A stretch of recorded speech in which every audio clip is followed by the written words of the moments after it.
সম্পূর্ণ বিনামূল্যে যদি এরকম গাছ পাওয়া যায় তাহলে কেমন লাগবে। এটা ব্লিডিং হার্ট প্লান্ট, দেখো কত সুন্দর এর ফুল। এই ব্লিডিং হার্ট প্লান্টটা সম্পূর্ণ বিনামূল্যে। কি করে বলে দিই তোমাদেরকে, দেখো আমার বড় ব্লিডিং হার্ট প্লান্টের গাছটা দেখেছিলে তোমরা, সেই গাছটার থেকে একটা ডাল কেটে নিয়ে আমি এর মধ্যে জাস্ট বসিয়ে দিয়েছিলাম, ব্যাস আর কিচ্ছু করিনি।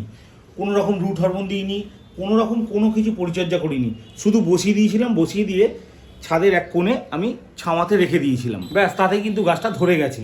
তোমরাও চাইলে এই বর্ষার সময় অথবা ফেব্রুয়ারি মাসে অবশ্যই করতে পারো। এত সুন্দর ফুল আনার পেছনে রহস্য হচ্ছে একটাই, এই গাছটাকে বসাবার প্রায় 2 মাস থেকে 3 মাস পর আমি একটু খাবার দিয়েছিলাম গাছটার গোড়ায়। বিশ্ব সার দেওয়ার ফলে গাছটা কিন্তু আস্তে আস্তে খুব সুন্দরভাবে বড় হয়েছে এবং দেখো কত সুন্দর গাছের মধ্যে ফুল এসে গেছে। তোমরা যদি সম্পূর্ণ পরিচর্যাটা জানতে চাও ব্লিডিং হার্ট প্লান্টের, তাহলে তোমরা আমার এই ভিডিওটা দেখে নাও। ফুল সানলাইটে এই গাছটা কিন্তু ভালোই হয়।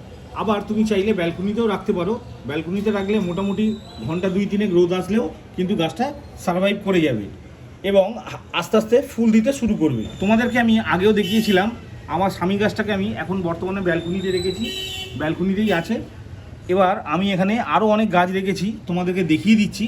এই গাছটাও কিন্তু তোমাদের ব্যালকনিতে থাকবে। এখানে দেখো বেশ কিছু গাছ আমি ব্যালকনিতে রেখেছি, গাছগুলো কিন্তু ভালোই আছে, খারাপ কোনোটাই নেই। এখানে দেখো এনজয় পোথোসও রয়েছে, আবার এই গাছটা তো তোমরা চেনোই খুব ভালো করে, দেখতে পাচ্ছ কত সুন্দর হয়েছে গাছগুলো।